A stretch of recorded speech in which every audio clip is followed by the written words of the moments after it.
All right, as we keep an eye on that, let's bring in David Bernstein, founder and CEO of the North American Values Institute. 20 years ago, he helped start the annual event that was taking place last night at that museum when the two embassy workers were killed. David, you and I were talking off camera about, with everything that's been going on in college campuses for the last year and a half. I said to you, I figured it was probably only a matter of time before something like this happened. And you said, yeah, I'm surprised it hasn't happened already, considering that this has really been running roughshod on campus discourse, that campuses have been a source of this oppressed ideology that we've seen in a lot of institutions. It's sort of jumped the lab into other institutions like K through 12 education. We've seen a tremendous upsurge of radical ideology in K through 12 education. So now we're starting people even younger. So it shouldn't surprise anyone when this goes from being just an ideology that you're talking about in college or in schools and ends up a murder scene at an event like the one we had in Washington. Here's what the president said about it on Truth Social. He said these horrible D.C. killings based on obvious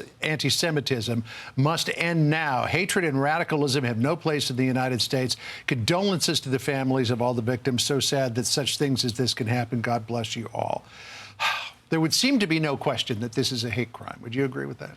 A hate crime, maybe it's an act of terrorism. If there's any other international actor, I've heard some initial interest in investigating that further.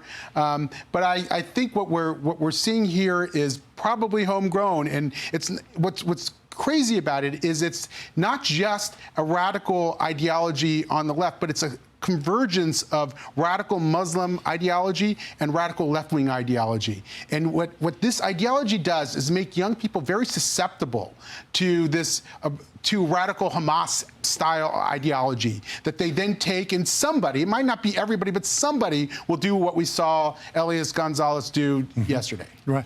Dan Bongino, the deputy FBI director, put this out on X. He said the FBI is aware of certain writings allegedly authored by the suspect, and we hope to have updates to the authenticity very soon. Intriguing what he wrote there, and we'll see what comes of that. I also wanted to bring this up. A surge in anti-Semitism and anti-Semitic incidents in the United States. This is compiled by the Anti-Defamation League. 2024 recorded 9,354 anti-Semitic events in the United States. That's a 5% increase from 2023, but it's a 344% increase over the past 5 years and nearly 900% increase over the last 10 years. What's going on in this country? Yeah, well, some people call it the horseshoe theory, that on the one hand, you used to have the hate crimes that came from the far right and that ideology. But what we're seeing, of course, is that the far right and the far left are converging in many ways. And so you see the spread of this oppressor ideology on the left, and that is the perfect conditions for anti-Semitism to grow on the left. So it's gone from something that might have been on the fringes of the left 10 years ago, 15 years ago, to now really front and center in many left-wing institutions. So it doesn't have to necessarily be anti-Semitism. If it's anti-American, if it's anti-Western, it will lead to anti-Semitism. Anti-Semitism is a symptom of a larger disease, and that's what we're seeing take shape on the left. Danny Danon, the Israeli ambassador to the United States, spoke about the spread of anti-Semitism in the United States. Here's what he said earlier today. We expect actions, not only declarations. I trust our allies that they will take actions against the guy who committed this horrific crime, but it's not enough. We need to look at the incitement. I believe that the universities became the place where you have the incitement spread all over. We have to fight the incitement, not only the terrorists who commit those crimes.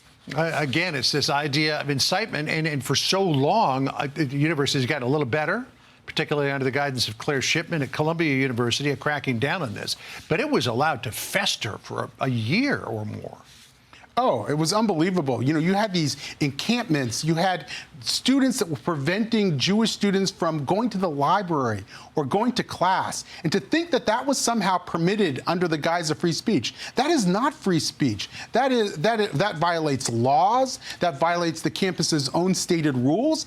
And they simply let it go on and on and on. And now, of course, they have to look at it in the rearview mirror and understand what that created, the kind of conditions that created, and why we're seeing things like this now. Right. Here's what Attorney General Pam Bondi said earlier today on Fox. Listen here.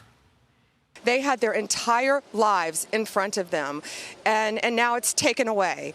And our job now is to be sure justice is served, and it will be served under Donald Trump. I mean, they were apparently a rock star couple. They were so sweet at the Israeli embassy. He, according to some reports, had just bought her an engagement ring, was planning on taking her to Israel to meet his family and maybe get engaged over there. And then their lives just snuffed out last evening by some crazy person who decided that they were going to be the symbol for his ire against Israel. Yeah, I'm gutted. I mean, this is very personal to me. I started that event 20 years ago. I've gone to probably 7 or 8 of them in the course of the last 15 years. I know what those events are. This is an event celebrating reconciliation and understanding among countries. It was for young diplomats. You brought together Israeli young diplomats. You brought American Jews and diplomats from around that are stationed in Washington. And to think that that's now become a murder scene is just unbelievable. It really is. It's horribly tragic. David Bernstein, thank you so much for joining us. Thanks for having me. And it's nice to meet you, however, under these tragic circumstances. Thank you. Appreciate your time, sir. Hey, it's Will Cain. Click here to subscribe to the Fox News channel on YouTube. It's the best way to get our latest interviews and highlights. And click to subscribe to the Will Cain podcast for full episodes right now.